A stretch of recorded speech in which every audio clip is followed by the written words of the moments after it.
Okay, Emma, tell me about your family background. My father was the only parent in our home when I was a child.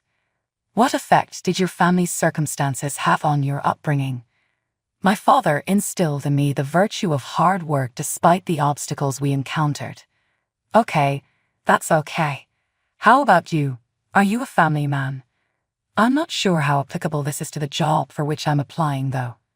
If you worked with me more, it would be much appreciated. Are you interested in this job? Yes, I do in fact have a kid. Being a single mother, I possess resilience in both my personal and professional life. Difficult for you. People with histories similar to yours don't always have the connections and abilities needed to succeed in a competitive workplace, don't they? Success shouldn't be impeded by one's past. It inspires tenacity.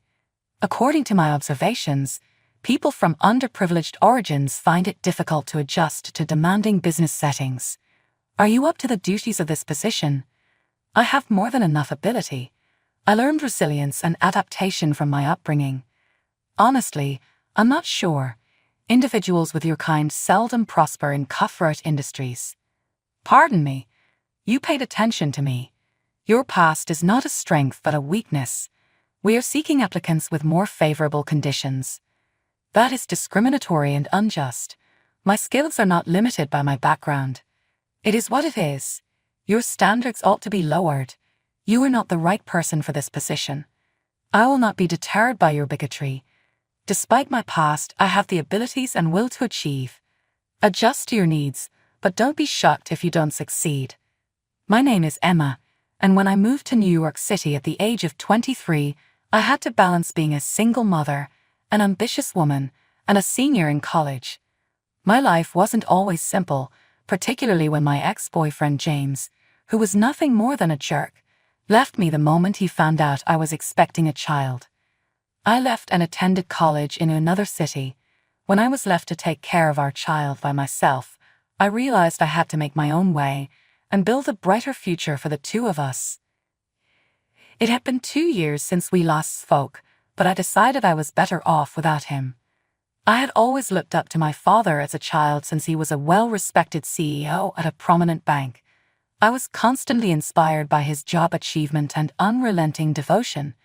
I wanted to be like him, to prove that I was worthy, and to accomplish things that he had. I became completely focused on getting a job at my father's well-known bank as graduation approached. But I was resolved not to let his influence get in the way of me. I wanted to establish my worth and ability on my own. I knew the path ahead would be difficult as I got ready to enter the corporate finance industry. Equipped with an intense will, I confidently strode inside the bank. I made the decision to keep my father's relationship a secret from everyone in the company. I desired to be evaluated just on my abilities, without any partiality. I was determined to show the recruiting managers the professionalism and commitment that would grab their attention. I was excited and full of optimism when, after weeks of hard work, I finally received an invitation to my father's prominent bank for a final job interview. The idea of becoming employed by the same organization where my father had a significant influence felt like a reward for all of my hard work. I entered the modern office building on the day of the interview with a goal. I couldn't help but notice Mrs. Johnson's penetrating glance as I sat across from her throughout the interview. She asked unexpected inquiries about my personal life, going beyond my experience and qualifications. What type of family did you grow up in, Emma? My father was the only parent in our home when I was a child. What effect did your family's circumstances have on your upbringing? My father instilled in me the virtue of hard work despite the obstacles we encountered. Okay, that's okay. How about you? Are you a family man? I was uncomfortable with how invasive her inquiries were, yet I still wanted to respond politely. The conversation took a significant turn when Mrs. Johnson persisted in guiding it in a way that really disturbed me. I'm not sure how applicable this is to the job for which I'm applying, though. If you worked with me more, it would be much appreciated.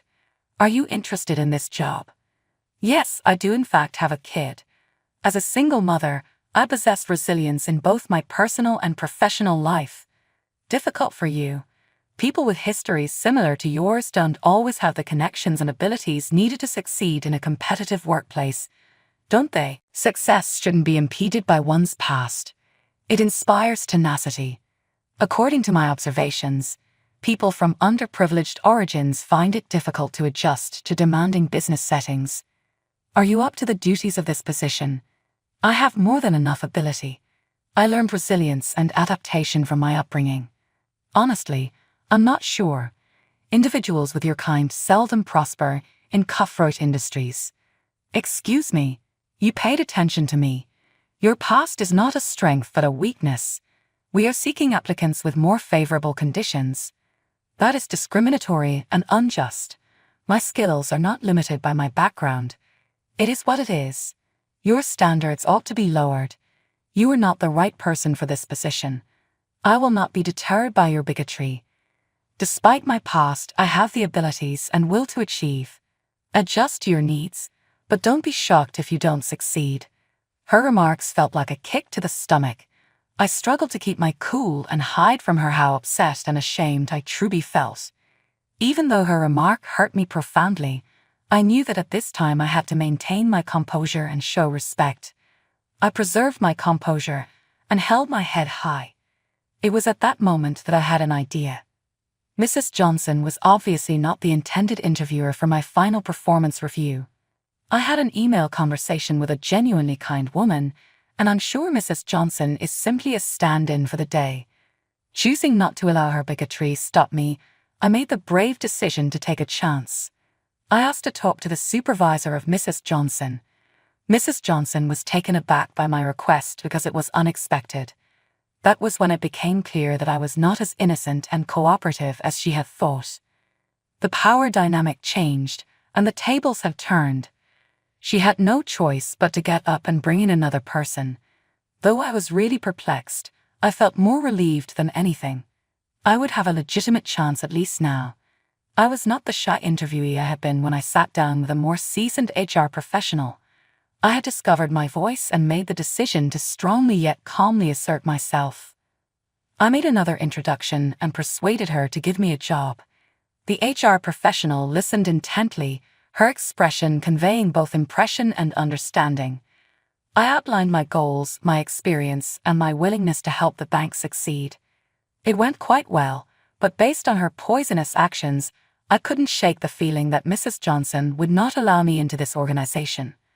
I started to have second thoughts as soon as I exited the interview room. Mrs. Johnson's comment stuck with me and caused doubt in me. I wondered if I could really fulfill my aspirations of success in a place where such awful ideas were held. Was this the best spot for me to start a profession and provide my kid a better life? How in the world did my dad get this far? Is that much bleakness ahead for me?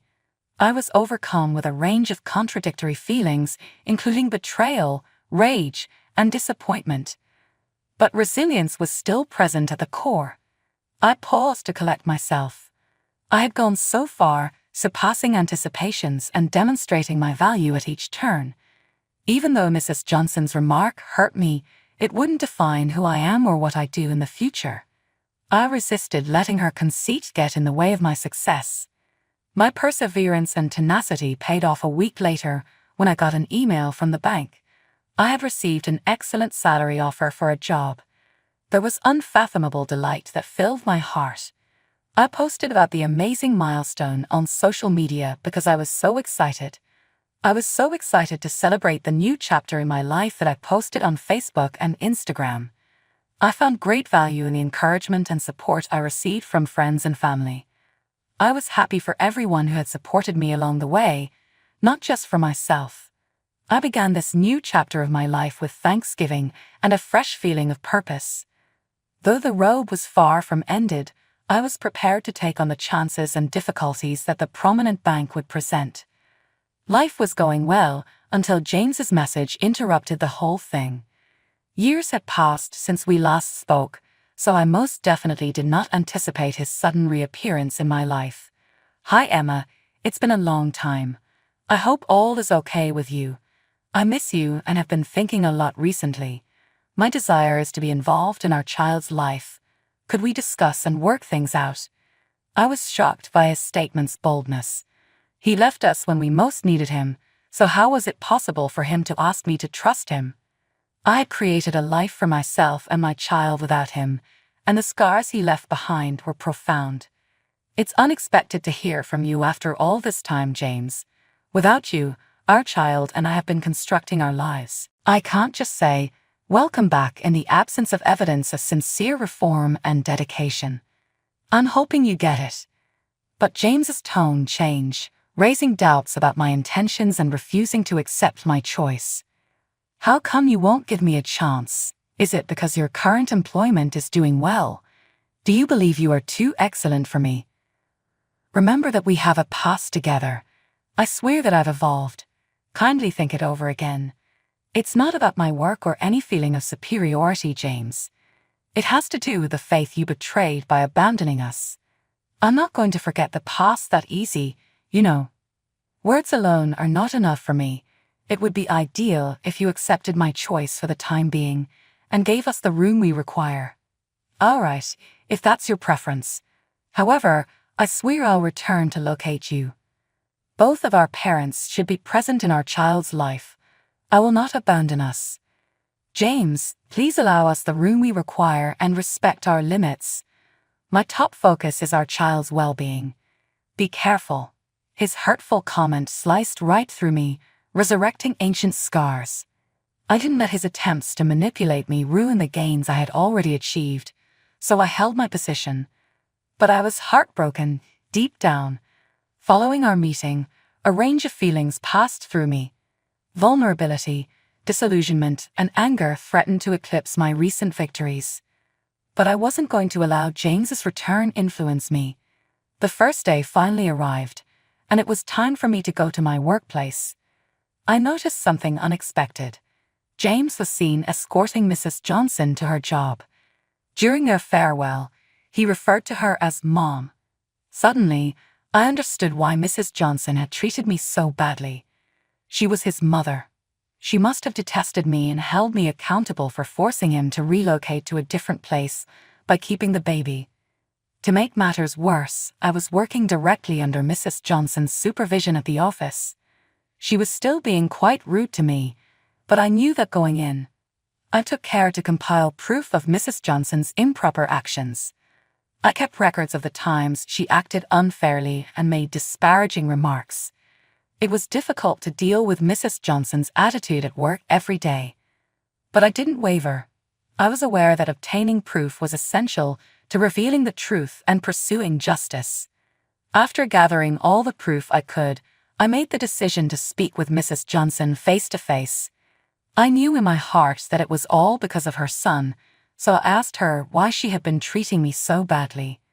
I went so far as to inform her that I knew about their relationship and how it affected the way she treated me. Mrs. Johnson was meaner than ever in return. "Oh, so you did figure it out in the end, did you? Yes, my son is to blame. I am steadfast in my choice to tell him to get over you. You're not worthy of a position at this esteemed bank, and you were never good enough for him. You assumed you could enter here by waltzing in and posing as a significant figure. All right, Emma, let me tell you something. You'll always be remembered as the girl who was beaten up and lost interest in a man. You're not very good." I shook my hands and punched in my dad's number. I knew he was only a few feet behind those barriers, waiting to come in and aid, and I had told him about this before. When Mrs. Johnson saw my silence, she believed she was winning. She did not stop talking. Really, she was virtually shouting by now. "Emma, you understand that you will always be beneath me. Your hopes and your objectives are all foolish and pointless. For this corporation, you are nothing more than a burden. Why they bothered recruiting you, I have no idea. You obviously don't and never will belong here. You just serve as a reminder of your own shortcomings." My dad arrived at the height of Mrs. Johnson's awful rage, observing her unprofessional conduct up close. Mrs. Johnson was taken aback to see my father, a well-liked executive at the firm. Uncomfortable stillness descended upon the room. My dad took command of the situation without hesitation. The job of Mrs. Johnson was abruptly terminated. The business immediately responded after realizing her wrongdoing. Both her reputation and her job were ruined. James got in touch with me again after that. He dared to beg for money in an attempt to place the blame and accountability for his mother's firing on me. The fact that he was just a mommy's boy who had returned into my life for financial gain became painfully obvious. I instantly saw through his deceptive behavior and turned down his plea once and for all. I wouldn't allow him to take advantage of me. I understood how important it was to defend my rights and my child's welfare. I watched as he and his mother battled to make ends meet as I permanently banned him from our life. I carried myself with pride after these incidents, knowing that I had stood up to injustice and battled for what was right. My motivation shifted to a sense of success and the desire of a rewarding profession. I embraced a better, more hopeful future and pushed aside the poison of the past with tenacity and will. With the support of my loving, industrious father, I can't wait to create a wonderful life for my child. After all, I've got my happily ever after. How about you? Put yourself in my shoes. How would you respond?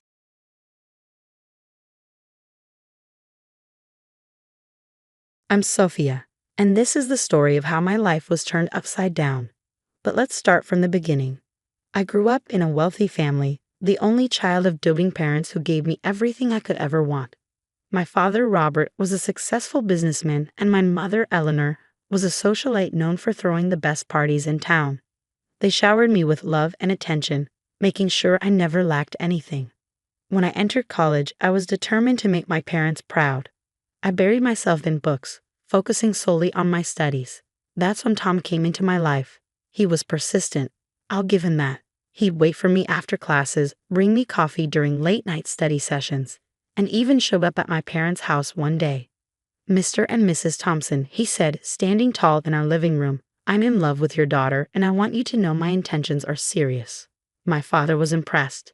He'd always wanted a son, someone to take under his wing and groom for the business world. Tom seemed to fit the bill perfectly. "Sophia," my father said to me later that evening, "why don't you give this young man a chance? He seems like a good catch."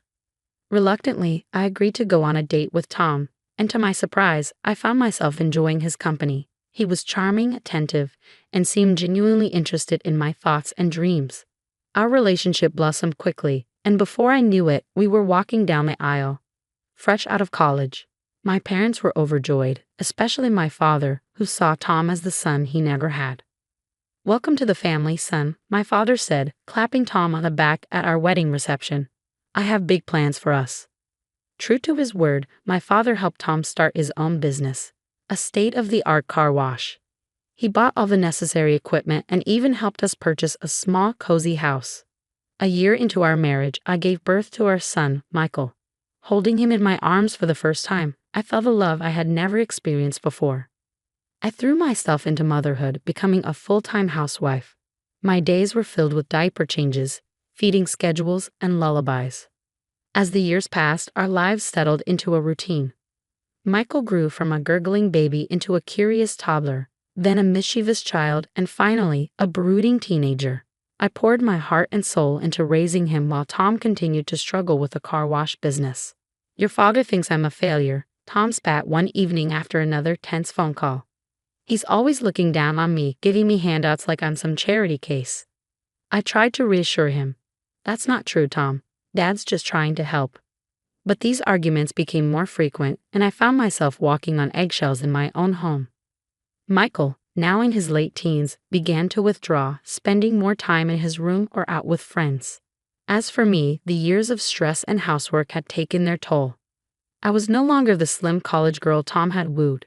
My once toned body had softened, and I had gained weight. Tom didn't hesitate to point this out. "You've really let yourself go, Sophia," he'd say, eyeing me with disappointment. "What happened to that pretty girl I married?" His words stung, but I tried to brush them off. I told myself he was just stressed about work and didn't really mean it. But deep down, I knew our marriage was crumbling. Then came the day that changed everything. It was a sunny Tuesday when I received the call that would shatter my world. "Mrs. Thompson," a somber voice said, "I'm afraid there's been an accident. Your parents, they were in a small plane crash in Hawaii. I'm so sorry, but they didn't survive. The next few weeks passed in a blur of funeral arrangements and paperwork. Tom was surprisingly absent during this time, leaving me to handle everything on my own. When he was around, he seemed almost cheerful. "We need to sort out the inheritance," he said barely a week after the funeral. "Have you spoken to the lawyer yet?" I was shocked by his insensitivity. "Tom, I'm still grieving." "Can't this wait?" He shrugged. "Business doesn't wait, Sophia. We need to know where we stand financially." Reluctantly, I agreed to meet with the family lawyer, Mr. Jacobson. As we sat in his plush office, he cleared his throat awkwardly. "Mrs. Thompson, your parents' will is unusual. It's divided into 2 parts. I can only reveal the first part now. The second part will be disclosed in exactly 1 year." Tom leaned forward, his eyes glinting. "Well, what does the first part say?" Mr. Jacobson adjusted his glasses. "Your parents have left their mansion to your future grandchildren, with their guardians as trustees until they come of age." I was stunned. "But Michael is our only child, and he's not even married yet." As if on cue, Michael, who had insisted on coming to the meeting, let out a low whistle. "Well, that opens up some interesting possibilities, doesn't it?" I turned to look at my son, confused by his reaction, but he avoided my gaze. Tom, on the other hand, was fuming. "That's it?" he demanded. "What about the rest of their assets, the businesses, the money?" Mr. Jacobson shook his head. "I'm afraid that information is in the second part of the will, which cannot be revealed for another year." As we left the lawyer's office, I couldn't shake the feeling that something fundamental had shifted. Tom was uncharacteristically quiet, while Michael seemed lost in thought. Just a few weeks after the reading of the will, Michael dropped a bombshell that left me reeling. "Mom, Dad," he announced one evening at dinner, "I have someone I want you to meet." The next day, he brought home a young woman named Sarah. She was pretty, with long blonde hair and a saccharine smile that didn't quite reach her eyes. "This is my wife," Michael said, his arm around her waist, "and she's pregnant with our child." I nearly choked on my tea. Wife? Pregnant? But when did all this happen? Michael shrugged, avoiding my gaze. "We've been dating for a while.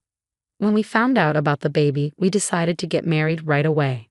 I couldn't help but notice how his eyes flickered to Tom, who was nodding approvingly. Something about this whole situation felt off. But I pushed my doubts aside. After all, I was going to be a grandmother. "Well, congratulations," I said, trying to muster up some enthusiasm. "This is quite a surprise." Sarah's smile widened. "Thank you, Mrs. Thompson. I'm so excited to be part of your family." From that day on, our household dynamics shifted dramatically. Sarah moved in, citing the need to be close to family during her pregnancy. At first, I was thrilled to have a female companion in the house. However, it quickly became apparent that Sarah had her own agenda. She began to subtly undermine me at every turn. When I cooked dinner, she'd wrinkle her nose and say, "Oh, is that how you make it?" I always thought it was done differently. But it was her interactions with Tom that really set off alarm bells. She'd laugh at his jokes, touch his arm, and shower him with compliments. "You're such a talented businessman, Tom," she'd coo. "I don't know how you manage it all." Tom predictably lapped up the attention. He began spending more time at home, but not with me. He'd sit for hours talking business with Sarah. While I was pushed to the background, I tried to talk to Michael about Sarah's behavior, but he brushed off my concerns. "Mom, you're just being paranoid," he'd say. "Sarah's great. Maybe you're just jealous because you're not the center of attention anymore." His words hurt more than he could ever know. Had I really raised a son who cared so little for his mother's feelings? As for Tom, he seemed to revel in the new family dynamic. He beamed with pride whenever Sarah complimented him, and I often caught him looking at me with something akin to disgust. One day, while I was out grocery shopping, I ran into an old college friend, Jessica. We decided to catch up over coffee, and as we reminisced about our college days, she mentioned something that made my blood run cold. "Remember that guy who was always chasing rich girls?" Jessica asked. "What was his name?" "Tom something." My heart skipped a beat. "Tom? Tom who?" Jessica laughed. "Oh, you know, that sleazy guy who tried to date every girl with wealthy parents. He ended up marrying some naive rich girl, if I remember correctly." As Jessica continued talking, describing Tom's behavior in college, I felt like I was going to be sick. The Tom she was describing sounded exactly like my husband. Had our entire marriage been based on a lie? With a heavy heart and shaking hands, I pulled into our driveway. The house loomed before me, no longer the cozy home I once loved, but a stage for the drama that was about to unfold. I found Tom in his study, poring over some papers. He barely looked up when I entered. "Tom," I said, my voice steadier than I felt, "we need to talk." He sighed, finally meeting my eyes. "What is it now, Sophia?" I took a deep breath. "I ran into Jessica today. You remember her from college, right?" A flicker of something, was it fear, passed across his face before he schooled his features into indifference. Vaguely. "What about her?" "She told me about a guy in college, a guy who pursued rich girls, looking for an easy meal ticket." I paused, watching his reaction. "Sound familiar, Tom?" For a moment, he just stared at me. Then, to my shock, he started laughing. Well, he chuckled, leaning back in his chair. "Took you long enough to figure it out, didn't it?" His cavalier attitude stunned me. "So it's true? You married me for my parents' money." Tom shrugged, not a hint of remorse in his eyes. "Of course I did. Look, Sophia, I never loved you. I tolerated you because you were my meal ticket. But now you're just a fat, useless burden." His words hit me like a physical blow. I staggered back, tears welling in my eyes. "Why are you telling me this now?" I whispered. A cruel smile twisted his lips. "Because, my dear wife, I don't need you anymore. Your parents are dead, and soon their fortune will be mine. Or rather, our grandsons, which amounts to the same thing."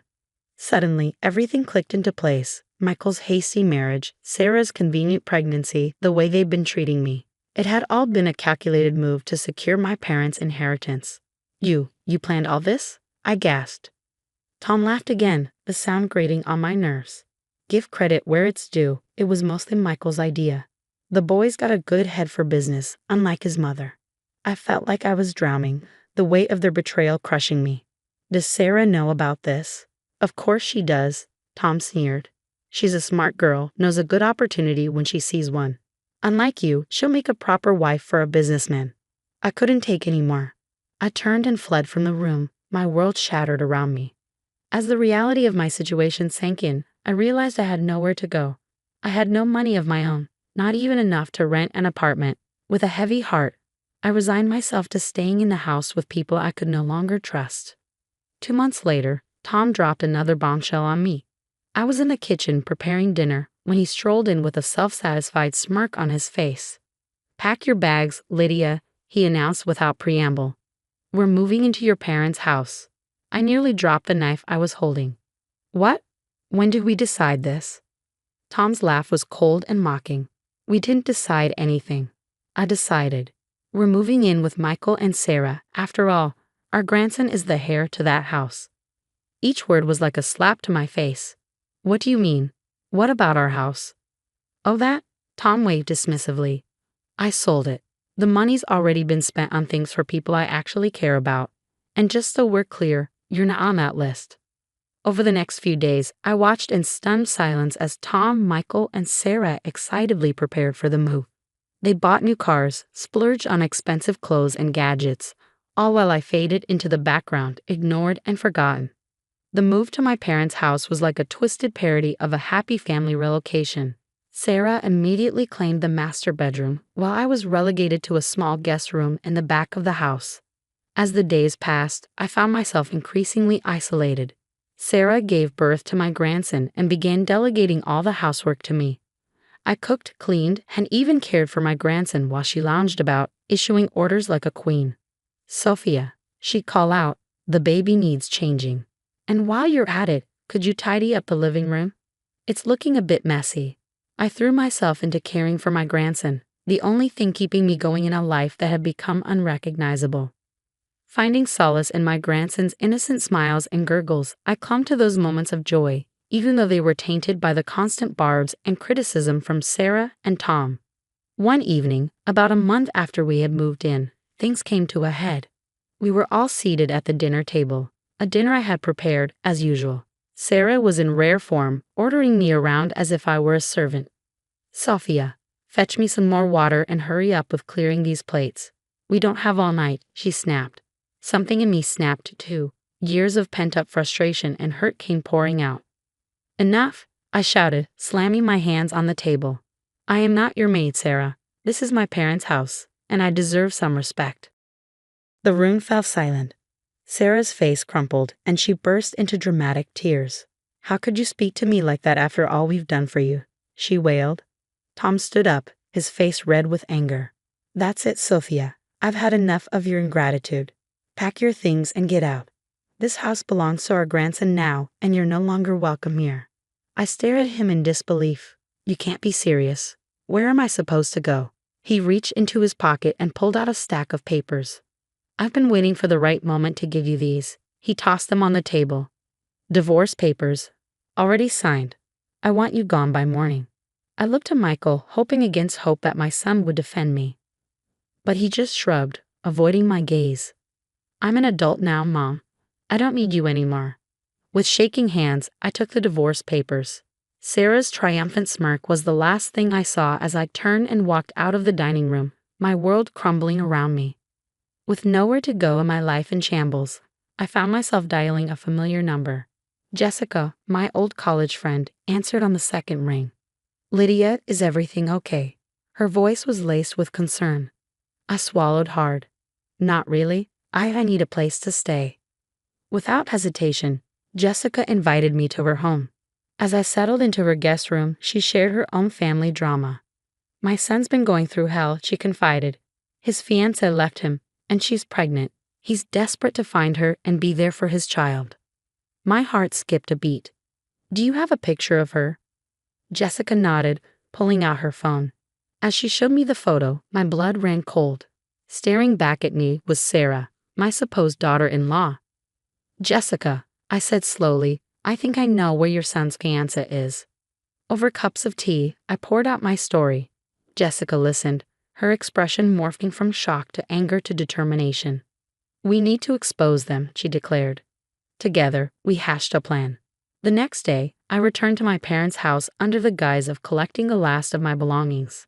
While there, I managed to snag a few strands of my grandson's hair for a DNA test. The wait for the results was agonizing. But when they finally came, they confirmed our suspicions. My son was not the father of Sarah's baby, Jessica's son was. As I grappled with how to break this news to Michael and Tom, my phone rang. It was Mr. Jacobson, my parents' lawyer. "Mrs. Thompson," he said, "it's time to review the second part of your parents' will. Can you come to my office tomorrow?" The next day, I sat in Mr. Jacobson's plush office, my heart pounding as he read the will. I could hardly believe my ears. "To our beloved daughter Sophia," he read, "we leave our luxury apartment valued at $500,000. But that wasn't all. My parents had foreseen everything. In the event of a divorce, Mr. Jacobson continued, all their property, including Tom's business, will come to you. Your father wants you to know that he's been the one financing Tom's business all along. He registered it in his own name in case of divorce. It's yours to do with as you please." I sat there stunned. All this time, I thought I had nothing, when in reality, I had everything. "What about the house Tom and I lived in?" I asked, remembering he had sold it. Mr. Jacobson smiled. "That's the only thing Tom can claim. Everything else is yours." As the reality of my new situation sank in, I couldn't help but laugh. Tom had thought he was so clever, but in the end he had outsmarted himself. Stepping into my new apartment, I gasped. The space was breathtaking, sleek lines, floor-to-ceiling windows, and tasteful furnishings all around. For the first time in years, I felt truly at home. As I explored my new sanctuary, my phone rang. It was Michael. "Mom," he said, his tone demanding and entitled, "it's been a year since the first part of the will was read. We need to know what's in the second part. I'm sure Grandpa and Grandma left everything to me, right?" I couldn't help but chuckle inwardly at his presumption. "Michael, this isn't a conversation we should have over the phone. Why don't you, Sarah, and your father come over tomorrow morning? I'll text you the address." After hanging up, I called Jessica. "It's time," I told her. "Can you come over tomorrow morning? We're going to settle this once and for all." The next day, the doorbell rang. Taking a deep breath, I opened the door to find Tom, Michael, Sarah, and the baby standing there. Their jaws dropped as they took in the luxurious surroundings. Michael whistled. "Wow, Mom, this place is amazing. I can't wait to move in. Sarah's eyes gleamed with greed. Yes, it'll be so nice once we get rid of all this old lady decor. And of course, once we get rid of you, Sophia. I raised an eyebrow. I wouldn't be so hasty if I were you. Please come in and have a seat. As they settled onto the plush sofa, I excused myself for a moment. When I returned, I wasn't alone. Jessica stood beside me, her presence causing Sarah to pale visibly. Before we discussed the will, I began, my voice steady. There's someone I'd like you all to meet. This is my friend Jessica. Sarah's eyes darted around the room, looking for an escape. Michael and Tom just looked confused. Now, I continued, I think it's time we all had a frank discussion. There are some truths that need to be revealed. I paused, savoring the moment. All night, I had rehearsed what I was about to say. The words I had practiced, the revelations I was about to make, would change everything. As I looked at the faces of those who had betrayed me, my ex-husband, my son, and the woman who had tried to steal my life, I felt a surge of righteous anger mixed with anticipation. As Jessica stepped closer, Tom's eyes widened with recognition. A smirk spread across his face as he let out a bitter laugh. Well, he sneered, gesturing toward me. Looks like I achieved my goal after all. Married a rich fool, didn't I? His words stung, but I held my ground. We'll address your betrayal later, Tom. Right now, there's something more pressing to discuss. I turned to Sarah, who was visibly squirming. We know the truth about you, Sarah. Michael looked confused. Mom, what are you talking about? I took a deep breath. Sarah was looking for a rich husband. When she heard about the will from you, Michael, she saw an opportunity. She decided to pass off someone else's child as your own to get her hands on your grandparents' estate. Jessica stepped forward, her voice steady. The baby isn't Michael's. It's my son's child. The room fell silent. Then I produced the DNA test results. Sarah's face drained of color as realization dawned. In a flurry of movement, Sarah grabbed her bag. I don't need this. I don't need a beggar's child, she shouted as she fled the apartment. Michael stood there, shell-shocked, the baby still in his arms. He looked lost, pathetic even. Tom, recovering from the initial shock, asked in a small voice, So who gets this apartment? I couldn't help but smile. Well, Tom, let me enlighten you about the second part of my parents' will. I explained everything, the apartment, the car wash, all of it. Tom's face fell with each revelation. Suddenly, Tom was on his knees. Sophia, please, I'm sorry. Forgive me. We can work this out. I looked at him coldly. Get out, Tom. You have 2 days to leave my parents' house, or I'm calling the police. As Tom scrambled to his feet, he turned to Michael. Son, give me the car I bought you. I need something. Michael's response was curt. No, it's mine. You're not getting anything from me. With one last desperate look, Tom slunk out of the apartment. I then turned to Michael, who stood there, head bowed in shame. Jessica gently took the baby from his arms. Michael, I said, my voice firm but not unkind. Since it turns out I don't have any grandchildren, there are no other heirs to your grandparents' home besides me. I need you to move out as well. He nodded, not meeting my eyes. I'm sorry, Mom, for everything. I'll go pack my things. With that, he too left the apartment. As the door closed behind him, I let out a long breath. The apartment was quiet now, save for the soft coo of the baby in Jessica's arms. I looked at my old friend, feeling a mix of emotions, relief, sadness, and a strange sense of liberation. Well, I said, managing a small smile, that didn't go quite how I expected when I woke up this morning. Jessica nodded, bouncing the baby gently. You did what you had to do, Sophia. They left you no choice. As I sank onto the plush sofa, I realized that for the first time in years, I was truly free from deception, free from manipulation, and free to live life on my own terms. The months following the confrontation flew by in a whirlwind of change and self-discovery. I found myself settling into my luxurious apartment, the space becoming a sanctuary of peace and new beginnings. One of my first decisions was to rent out my parents' house.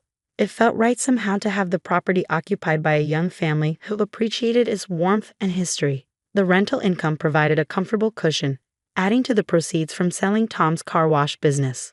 My friendship with Jessica blossomed. We'd meet for coffee, sharing stories and supporting each other through the ups and downs of our new realities. And then there was little Tommy, Jessica's grandson, the child I had once believed to be my own. Despite the painful circumstances of his birth, I found myself developing a deep affection for the boy. "He has your eyes," Jessica would joke during our visits, and we'd laugh, finding humor in the absurdity of our intertwined lives. My relationship with Michael was a work in progress. The betrayal had cut deep, but he was still my son, and I couldn't bring myself to sever that bond completely. Our interactions were tentative at first, awkward phone calls and stilted meetings in neutral coffee shops. But slowly, painfully, we began to rebuild. As for Tom, he became a ghost in my past. I heard through the grapevine that he'd fallen on hard times, his grandiose dreams of wealth and status crumbling in the wake of his exposed deceit.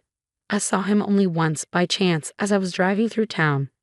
He was working at a small kiosk, looking older and wearier than I remembered. For a moment, our eyes met, and I felt the flicker of something, not love or longing, but a kind of closure. Then the light changed, and I drove on, leaving that chapter of my life firmly in the rearview mirror.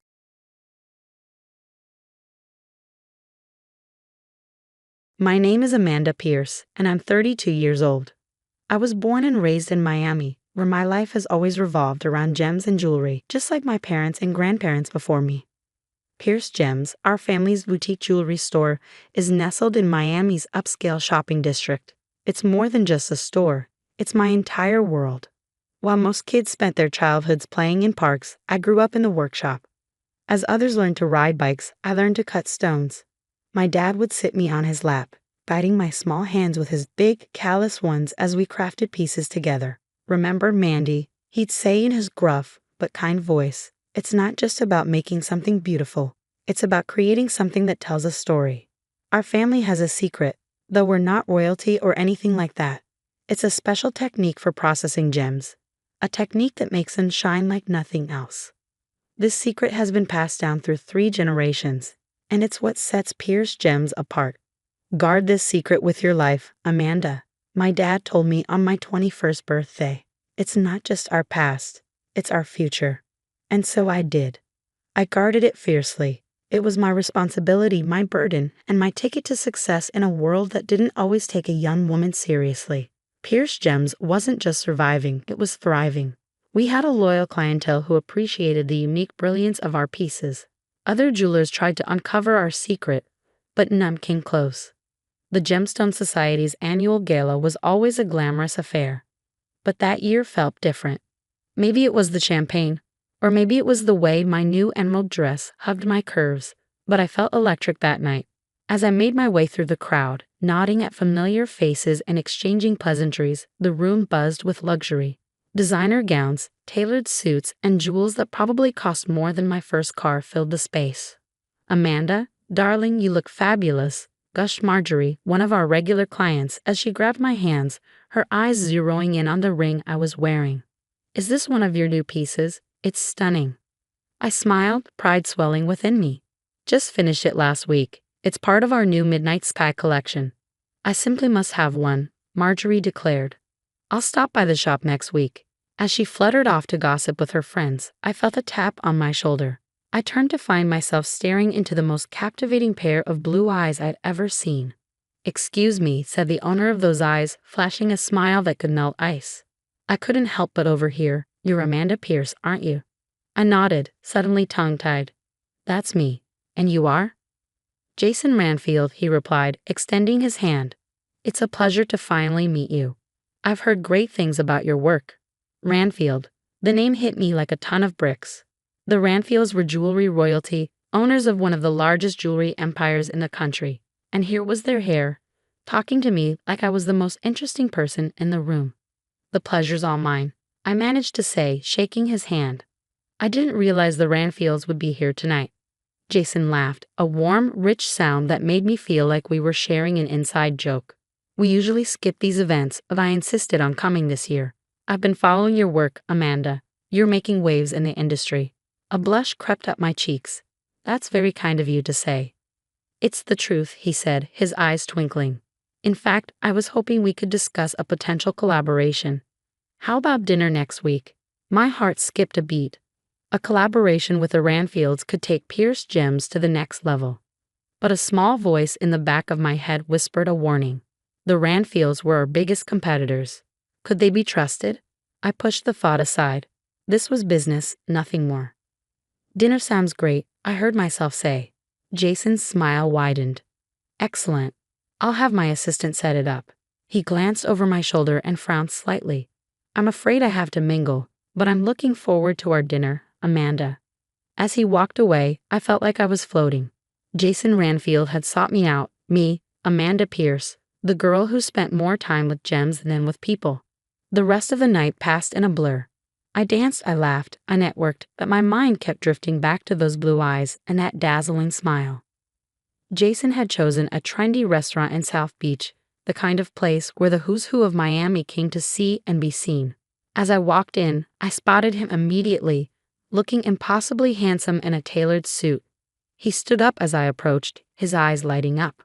Amanda, he said, taking my hand, you look stunning. I felt a flutter in my stomach but pushed it down. Thank you, Jason. You clean up pretty well yourself. As we sipped our wine, the conversation flowed easily. We talked about our shared passion for jewelry, swapping stories about difficult clients and challenging designs. I found myself relaxing, drawn in by Jason's wit and charm. As our main courses arrived, I decided to bring up what had been on my mind since the gala. You mentioned a potential collaboration at the gala, I said, raising an eyebrow. What did you have in mind? Jason leaned forward, his eyes sparkling with excitement. I've been following your work for a while now, Amanda. The way you bring out the brilliance in gems. It's unlike anything I've ever seen. I believe a partnership between Pierce Gems and Ranfield Jewelry could revolutionize the industry. That's a bold statement, I replied, intrigued but cautious. How exactly would this partnership work? We have the resources and the reach, Jason explained. You have the skill and the innovation. Together, we could create a line that combines the best of both our worlds. I had to admit, the idea was tempting. But years of guarding our family secret had made me wary. And what about our individual techniques? Our trade secrets? Jason held up his hands in reassurance. Those would remain separate, of course. This would be about combining our strengths, not revealing our secrets. I nodded slowly, turning the idea over in my mind. It's an interesting proposition. I need to think about it, discuss it with my team. Of course, Jason said with an understanding smile. Take all the time you need. I'm not going anywhere. As dinner progressed, our conversation drifted from business to more personal topics. Jason opened up about the pressures of growing up in the shadow of the Ranfield Empire, the expectations that came with his family name. I found myself sharing my own experiences, the weight of carrying on the Pierce legacy. Before I knew it, we were seeing each other regularly. Jason swept me off my feet with grand gestures and intimate moments. One weekend, he surprised me with a spontaneous trip to the Bahamas. Pack a bag, he said, showing up at my door with a mischievous grin. We're going on an adventure. I hesitated, thinking about the orders I needed to fill. Jason, I can't just leave. I have work. He silenced me with a kiss. The work will be there when you get back. When's the last time you took a break, Amanda? I couldn't remember, and that realization made me pause. Maybe he was right. Maybe I did need a break. The Bahamas were like a dream. We spent our days lounging on pristine beaches, snorkeling in crystal clear waters, and our nights dancing under the stars. It was intoxicating, being the center of Jason's attention. Back in Miami, our relationship continued to blossom. Jason would surprise me with rare orchids flown in from Thailand, their delicate petals a testament to his thoughtfulness. We'd spend evenings at fancy restaurants or quiet nights talking for hours about everything and nothing. But it wasn't all smooth sailing. The first time Jason took me to meet his parents, I felt like I'd stepped into a lion's den. Vivian Ranfield, Jason's mother, looked me up and down with barely concealed disdain.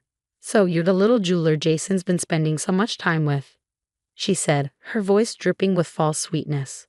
I straightened my spine, meeting her gaze. That's right. Amanda Pierce of Pierce Gems. It's a pleasure to meet you, Mrs. Ranfield. Robert Ranfield, Jason's father, was a bit warmer, but I could see the calculation in his eyes. Pierce Gems, he mused. You've been making quite a name for yourself lately. Impressive for such a small operation. The dinner was a minefield of backhanded compliments and thinly veiled insults. At one point, Vivian accidentally spilled her red wine on my dress. Oh, I'm so sorry, she exclaimed, not sounding sorry at all. I suppose your hands must be too rough from all that manual labor to hold delicate glassware properly. I plastered on a smile even as I seethed inside. No worries, Mrs. Ranfield. Accidents happen.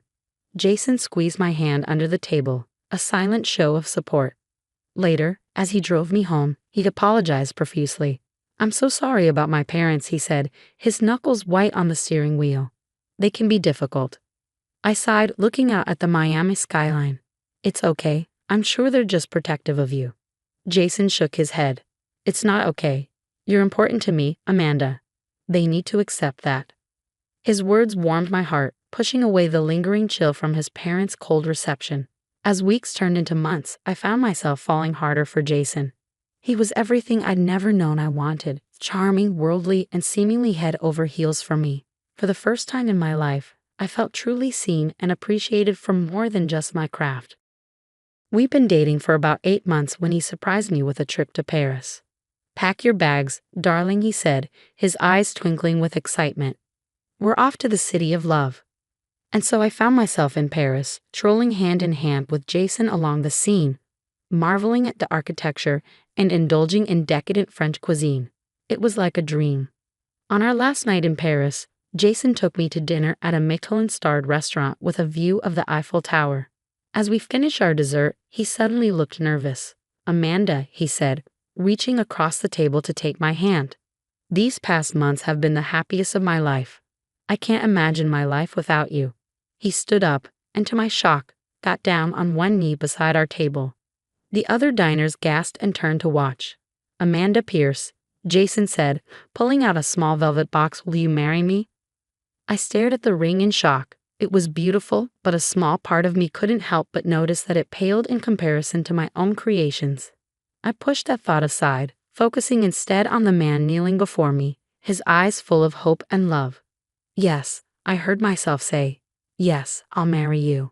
When we returned to Miami, reality came crashing back. Jason's parents insisted on throwing us an engagement party, and I found myself thrust into a world of high society that I'd only ever observed from the outside. The party was a lavish affair at the Ranfield mansion. As I circulated among Miami's elite, I couldn't help but feel out of place. These people lived in a different world than I did, a world of old money and ingrained privilege. Vivian Ranfield cornered me by the champagne fountain, her smile as sharp as a diamond-tipped saw. Amanda, darling, I must say, we were all quite surprised when Jason announced your engagement. It's not often a Ranfield marries outside our social circle. Before I could respond, Jason appeared at my side, placing a protective arm around my waist. Mother, I hope you're not giving Amanda a hard time. Vivian's smile didn't reach her eyes. Of course not, darling. I was just welcoming Amanda to the family. Later that night, as Jason and I slowed dance under the crystal chandeliers, he leaned in close. I have an idea, he whispered. Why don't you make a special piece for my mother as a peace offering? Show her what you can do. I hesitated. The Pierce family secret wasn't something I shared lightly, even with my fiancé. But maybe Jason was right. Maybe this could be a way to bridge the gap between our two worlds. The weeks following our engagement were a whirlwind of wedding planning. I threw myself into creating the perfect necklace for Vivian, hoping it would be the olive branch that could finally win her over. I spent countless hours in my workshop, pouring my heart and soul into the piece. I used rare pink diamonds and a flawless blue sapphire from my father's private collection. It was to be my masterpiece, a testament to my skill and the Pierce family secret. One evening, as I was putting the finishing touches on the clasp, Jason stopped by the workshop. His eyes widened. Amanda, it's incredible. I've never seen anything like it. I felt a surge of pride. Do you think your mother will like it? Jason nodded, his eyes still fixed on the necklace. She'd be a fool not to. The way it catches the light, it's almost otherworldly. I smiled, pleased with his reaction. That's the Pierce touch. The next week, I was at the Ranfield mansion for another wedding planning session. Suddenly, I heard raised voices coming from down the hall. I slipped out of the room and followed the sound of the voices. As I got closer, I could make out what they were saying. You're being ridiculous, came Robert's deep voice. This marriage is a golden opportunity. Don't tell me you're getting cold feet now. It's not like that, Jason protested. But nothing, Vivian's shrill voice cut in. You've done well, darling. She's eating out of the palm of your hand. Sue will have everything we need. I edged closer to the partially open door, my heart pounding in my chest. Through the crack, I could see Jason pacing back and forth, sipping wine from a glass. You should see how eagerly she's making that necklace, he said, and I felt my world tilt on its axis. She has no idea she's handing over the keys to her entire legacy. Vivian's laugh pierced the air like a knife. And to think we almost objected to you marrying that little nobody. I must say, Jason, your acting skills have improved tremendously. She actually believes you love her. I stumbled back, my hand flying to my mouth to stifle a gasp. This couldn't be happening. It had to be a mistake. But Robert's next words shattered any lingering doubt. Once we have the Pierce secret, we'll corner the market, he said, his voice filled with smug satisfaction. Who cares if her quaint little shop goes under? It's just business, after all. I felt like I was going to be sick, my vision blurred with unshed tears as the full weight of their betrayal hit me. Jason, the man I thought I loved, the man I had agreed to marry, had been using me all along. The days following my shocking discovery were a blur of emotions and careful planning. On the surface, I played the part of the excited bride-to-be perfectly. I gushed over flower arrangements, fretted about seating charts, and continued working on Vivian's necklace. But inside, I was seething with rage and plotting my revenge. How's the necklace coming along, darling? Jason asked one evening, wrapping his arms around me from behind as I worked in my studio. I fought the urge to flinch away from his touch. Almost done, I replied, forcing a smile. Your mother is going to love it. Late into the night after Jason had gone home, I began creating a new collection. Each piece was a work of art, telling the story of betrayal through intricate designs and carefully chosen gems. But jewelry wasn't my only focus. One day, I broke into Jason's home computer and downloaded all the files I could find. I spent hours poring over the Ranfield Company documents, looking for any discrepancies or signs of wrongdoing. It was tedious work, but my determination fueled me. One night, as I was going through a stack of financial reports, something caught my eye. The Ranfields had been systematically replacing high-quality gems with cheaper alternatives in their jewelry, scamming their customers out of millions. The next challenge was gathering evidence of their plot against me. I bought a small, high-quality recording device and began carrying it with me everywhere. It felt dirty, but I reminded myself that they had started this game. I was just finishing it. As the final week before the wedding arrived, I put the finishing touches on my plan. I had evidence of the Ranfield gem scam, recordings of their plot against me, and a collection that would shock Miami's elite to its core. The morning of the wedding dawned bright and clear, a perfect Miami day.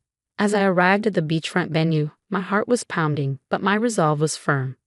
I clutched my velvet-lined case containing my new collection and all the evidence I'd gathered like a lifeline. Amanda, there you are. Jason's best man, Mark, called out as I entered. Everyone's been looking for you. Are you ready? I gave him a tight smile. More ready than you know. As I was ushered into a private room to wait, I could hear the murmur of guests arriving outside. Miami's elite, all gathered to witness what they thought would be the society wedding of the year. If only they knew. The wedding march began to play, and I started my walk down the aisle. Faces turned to watch me, smiling and expectant. I saw Vivian and Robert in the front row, looking smug and satisfied. Jason waited at the altar, beaming at me. But they had no idea what was coming. As I reached the altar, I took a deep breath and turned to face the guests. The murmurs quieted, and all eyes were on me. I met Jason's gaze, his smile faltering slightly as he sensed something was off. Before we begin, I said, my voice steady despite the adrenaline coursing through me, there's something I need to share with all of you. Jason's brow furrowed in confusion, but he said nothing. I could feel the tension in the air as the guests exchanged puzzled glances. I've spent the past few months creating something special, I continued, opening the velvet-lined case I'd been holding. Inside were the pieces from my new collection, each one a stunning work of art, glittering under the soft light. But these aren't just any pieces of jewelry, I said, my voice growing stronger with every word. They tell a story of betrayal, deceit, and revenge. A shocked gasp rippled through the crowd, and Jason's face paled. Amanda, what are you doing? He hissed, reaching for my arm. I stepped back, out of his reach. You see, I said, holding up a necklace, this piece represents the lies I've been told. And this one, I continued, picking up another, represents the trust that was shattered. I turned to Vivian and Robert, their expressions frozen in horror. And this one, I said, lifting the final piece, is a testament to the lengths some people will go to, all in the name of greed. The silence was deafening. I could feel the weight of every eye on me, the shock and disbelief radiating from the crowd. But there's more, I said, reaching into the case and pulling out a small stack of documents. Here's the proof of how Ranfield Jewelry has been scamming its customers, replacing high-quality gems with cheap knockoffs. And here, I added, holding up the recording device, is the evidence of how Jason and his parents planned to steal the Pierce family secret. Jason's face turned an alarming shade of red. Amanda, you don't understand. Oh, I understand perfectly. I cut him off, my voice cold as ice. This wedding is over, and so is your charade. With that, I turned and walked back down the aisle, the shocked silence of the crowd ringing in my ears. As I reached the doors, I glanced back one last time, taking in the stunned faces of Jason, his parents, and the entire Ranfield family. Then, without another word, I walked out, leaving the life I almost stepped into behind me forever. But as I reached the altar, instead of taking Jason's hand, I turned to face the assembled guests. I'm afraid there won't be a wedding today, I announced, my voice clear and strong. Gasps echoed through the crowd. Jason's face contorted in confusion. Amanda, what are you doing? I ignored him, addressing the guests instead. Instead, I'll be unveiling my newest collection, The Art of Betrayal. With that, I opened my case and began to pull out the pieces one by one, explaining the symbolism behind each one. The snake bracelet represented deceit, the shattered diamond ring symbolized broken trust, and the color-changing teardrop earrings reflected the shifting nature of lies. As I spoke, I saw understanding and horror dawn on the Ranfields' faces, but I wasn't done yet. And for the grand final, I said, pulling out Vivian's necklace, a special commission with a hidden message. I held it up to the light, revealing the word LIAR spelled out in pink diamonds. The crowd gasped again, this time in a mix of shock and admiration. Amanda, stop this nonsense right now. Robert Ranfield bellowed, his face red with anger. But I was beyond stopping. I pulled out the documents I'd gathered and the recordings I'd made. The Ranfields aren't just liars in love, I announced. They're liars in business too. I proceeded to lay out the evidence of their gem scam, playing recordings of their plot against me and Pierce gems. With each revelation, the crowd's murmurs grew louder, shocked faces turning to the Ranfields for an explanation. This is preposterous, Vivian shrieked, but her voice was shaking.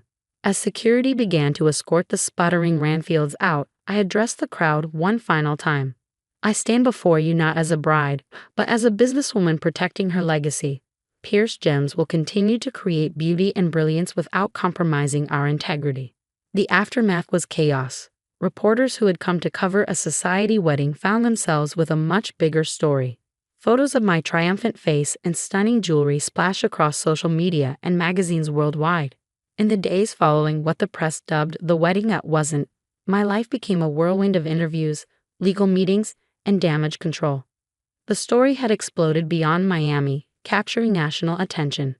My phone rang nonstop with calls from reporters, industry insiders, and even a few Hollywood producers interested in my story. I sat in my workshop, surrounded by half-finished pieces and stacks of newspapers, all featuring my face on the front page. The headlines ranged from Jewel of Deception, Hair Exposes $1,000,000 Scam to Love, Lies, and Luxury. The Pierce Ranfield Saga. The Ranfield empire crumbled under the weight of the scandal, with multiple lawsuits filed against them. My best friend and now lawyer Sarah burst through the door, her arms full of more newspapers and legal documents. Amanda, she said, dropping everything on my workbench, we need to talk strategy. The press is having a field day, and we've got at least a dozen interview requests over the next few weeks. I carefully chose which interviews to give. I spoke about the importance of transparency in the jewelry business, the need for stricter regulations, and my vision for a more ethical industry. As the weeks turned into months, the media frenzy began to die down, but my resolve only grew stronger. I channeled my energy into Pierce Gems, pushing myself to create more innovative designs while maintaining our commitment to ethical sourcing. One evening, as I was locking up the shop, a woman approached me. She looked familiar, but I couldn't place her. "Miss Pierce," she said hesitantly, "I'm sorry to bother you, but I wanted to thank you." I tilted my head, confused. "Thank me for what?" She smiled sadly. "I bought a Ranfield piece for my 25th wedding anniversary. After your expose, I had it appraised. Turns out the stone wasn't nearly what they claimed it was. Thanks to you, I was able to get my money back." I felt a lump form in my throat. "I'm glad I could help." As she walked away, I realized that my actions had affected real people, not just faceless consumers. The scandal that had nearly destroyed me had instead become the catalyst for positive change. And I, Amanda Pierce, was just getting started.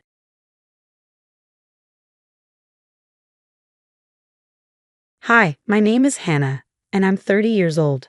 I own and run a fancy steakhouse. Both of my parents were steak chefs, so I grew up watching them cook amazing steaks that always made people happy. Inspired by them, I decided to follow in their footsteps. After years of hard work, I finally became a steakhouse chef, and 3 years ago, I even opened my own steakhouse.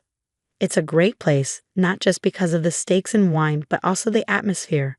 Thanks to the skills my parents taught me, like how to cut and cook the meat, our restaurant is really popular. We usually have a long line of people waiting to get in, and it feels so good to see our customers smiling and enjoying their meals. But lately, something's been bothering me. One day, while I was busy cooking in our crowded restaurant, my friend Kimberly, who also works here, pointed out a group of people. It was my mother-in-law, Amanda, along with my husband Kevin's brother and sister. They were making a mess and acting like they knew everything about food. This wasn't the first time they'd been here. But the worst part? After they finished eating, they tried to leave without paying. Matthew, another friend from culinary school who works with me and is also Kimberly's brother, confronted them. My mother-in-law had the nerve to say they don't need to pay because the restaurant belongs to her son's wife. The argument got heated, and in the end, my in-laws left without paying, right in front of other customers. This has been a huge problem for me. My mother-in-law thinks she and her family can eat for free just because I'm married to her son. They've even left without paying before, and now customers are starting to notice. Since that incident, our customer traffic has dropped, and I'm worried about the future of the restaurant I've worked so hard to build. After 2 months of stressing over this, my mother-in-law called me again, asking to reserve the entire restaurant for 20 people. She didn't even let me respond before hanging up. I'm at my wit's end with this situation, and it's making things worse for my business.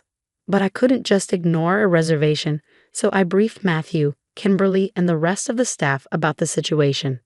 We prepared for the big reservation, and I even contacted someone for help. That night, my mother-in-law showed up at the restaurant with not just my brother-in-law and sister-in-law, but also 17 other relatives. As we served them the meal, including steaks, we kept a close eye on my mother-in-law. At one point, one of the relatives nervously asked her if it was okay to eat at such a fancy place. "Of course, darling. We're family, so it's all you can eat," my mother-in-law replied, completely ignoring my concerns. She even called out to me in the kitchen, saying they didn't need to worry about paying. "If I was going to pay, I'd go to a place with a real chef," she added, encouraging the others to dig in. My uneasy feeling grew stronger. Up until now, I had been hosting them out of respect because they were my husband's family. But causing a scene, offering no apology, and then saying they'd go somewhere else if they had to pay for 20 people. Unbelievable. An hour later, just as I expected, my mother-in-law, now full, said, "I'm stuffed. Let's head back," and tried to leave without paying, laughing with her relatives. I couldn't let this slide. Matthew, Kimberly, and I blocked their path. "Wait a minute, if you're leaving after eating, you need to pay the bill," I said firmly, glaring at her. She just smiled and brushed it off. "What are you talking about? We're family." "And your point is, do you think that's some magic phrase? Normally, you pay for what you eat no matter where you are," I replied.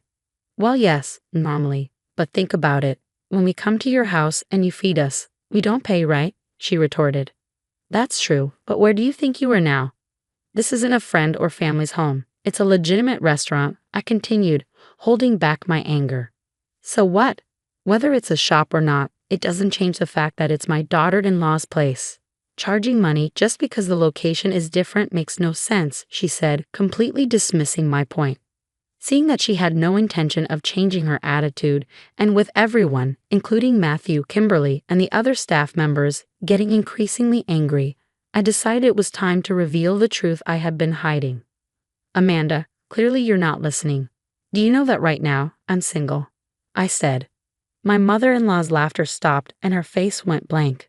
My brother-in-law, sister-in-law, and the other relatives were equally stunned. A few seconds later, my mother-in-law burst out laughing again. What are you even talking about? There's no way Kevin would divorce you without telling me. It's no lie. We are really divorcing, which means you and I are no longer part of the same family, I explained. Huh? Then why didn't Kevin say anything until now? She asked, still in disbelief. Exactly. Kevin, my now ex-husband, hadn't told you about the divorce. Earlier during dinner, you were complaining about not hearing from him. Well, Kevin didn't want to contact you because you two don't get along. He even told me not to say anything when we were divorcing. He said he'd tell you when the time was right. At this, my brother-in-law, sister-in-law, and the other relatives were visibly disturbed. That's when Matthew took the opportunity to speak up. That said, your bill comes to $3,000 for all 20 of you. At the mention of $3,000, my mother-in-law and the others were stunned. A wave of shock spread among them. What? There's no way we can pay that on the spot. Why is it $3,000 for a steak dinner that we could have had at home? The nerve. If anyone should stop, it's you. Plus, our steaks aren't the kind you eat at home. We source the meat every morning and maintain it at the right temperature. $3,000 for that is fair, I replied. My mother-in-law tried to laugh it off with a malicious smile, but her relatives gave her awkward glances. Growing more frustrated, Matthew, followed by Kimberly, finally spoke up. As the manager said, we are a steakhouse. We don't offer all-you-can-eat or drink specials, and our prices per item aren't cheap. Right? If you're going to stuff your face like that, you need to pay for it. It's clear the bill would come to $3,000. Hearing this, the relatives quickly turned on my mother-in-law, confronting her with frustration. What's going on? You told us you'd settled everything with the manager, so we didn't need to bring any money, one grumbled, echoing the other's complaints. Seeing their angry faces, my mother-in-law panicked and suddenly lashed out at me. How dare you embarrass me in front of everyone? Should I sue you for defamation? Be my guest, I replied calmly, but before you do, we'll report you for dining and dashing. We'll also discuss your past behavior as fraudulent. What did you just say? She snapped back, confused and increasingly hostile. Her relatives tried to calm her down, but she broke free and grew more aggressive, demanding, What have you done to Kevin? There must be a reason he wants a divorce. Why are you assuming I'm at fault? Kevin is perfect, he's good at his job and handles household chores. I can't forgive this. You're paying the bill as alimony. Her outrageous claim left everyone, including the staff, stunned. What nonsense is this woman spouting? Matthew and Kimberly muttered, embarrassed for her. Sensing that she wouldn't back down, I decided to lay it all out. I didn't say anything before, but the reason for the divorce is Kevin's infidelity and abusive behavior. My words hit like a lightning bolt.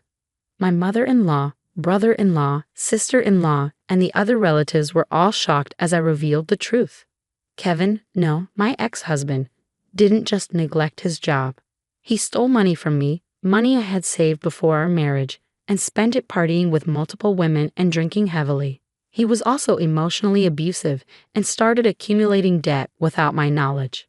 Divorce was my only option. Wait, how much debt are we talking about? One of the relatives asked. Adding everything up, including loans from friends and my own parents, it's about $40,000. My mother-in-law's face went pale. I initially let you all slide with the dining and dashing, thinking it was a one-time thing, but after the fiasco 2 months ago, I can't ignore it anymore. Plus, we booked the entire restaurant today, so if you don't pay, we're in the red. The relatives, now furious, began demanding that my mother-in-law repay them the money they had lent her over the years. My mother-in-law, brother-in-law, and sister-in-law were visibly shocked and confused when suddenly the restaurant door burst open. A man walked in, and my mother-in-law exclaimed, Owen. It was my father-in-law, Owen, a physical education lecturer at a university in the city. He surveyed the scene, sighed deeply, and then bowed his head to me. Hannah, it's been a while. I'm really sorry for the mess my foolish wife has caused. No, Owen, I should apologize for calling you in the middle of your busy day, I responded. That's right. I had reached out to my father-in-law after hearing about my mother-in-law's troubling actions, including reserving the entire restaurant. He promised to come and talk to her as soon as he could. What are you doing here? My mother-in-law asked, shocked. Amanda, show some respect. Even if she's an ex, Hannah has had to put up with our idiotic son, Owen said firmly. But you told me you'd be late because of work. Yes, but Hannah called me earlier. I was teaching at the university, so I couldn't leave immediately. He sighed again. I'm really sorry for dragging you into this, Hannah. There's no need for you to apologize, Hannah, my father-in-law said as he walked in. I heard everything while standing at the entrance, so I know the whole situation. He then turned to my mother-in-law, his face stern. Amanda, what's going on? You've been dining and dashing repeatedly, and you almost caused a scene last time. No, you've got it wrong, my mother-in-law stammered. I only have $60 on me right now. $60? Are you kidding me, Amanda? You come to a high-end restaurant, and that's all you bring? You can't even pay for a single meal. My father-in-law's anger erupted, and my mother-in-law trembled. After taking a deep breath to calm down, he continued, I heard everything at the entrance. It's not just Kevin who's been acting recklessly. You have too, Amanda. No, it's not like that. The real problem is Hannah. She knew about the divorce and didn't say anything. Enough excuses. He cut her off. Kevin silenced her, and he's the root cause of all this. My father-in-law's booming voice made everyone, including the relatives, the waitstaff, and even Matthew and Kimberly, freeze. Realizing the tension, he cleared his throat and bowed deeply to us. I apologize for the scene and for my foolish wife. I'll cover the bill and the debts my relatives mentioned. Please forgive us. What? You're doing what? My mother-in-law gasped. Ignoring her, my father-in-law turned to me. And regarding the alimony for Kevin's divorce, I'd like to discuss it later. I also bear responsibility for my son's actions. There's no need, I replied. Kevin's existing debts are already taken as alimony, so please don't worry. He bowed deeply again and then turned to my mother-in-law.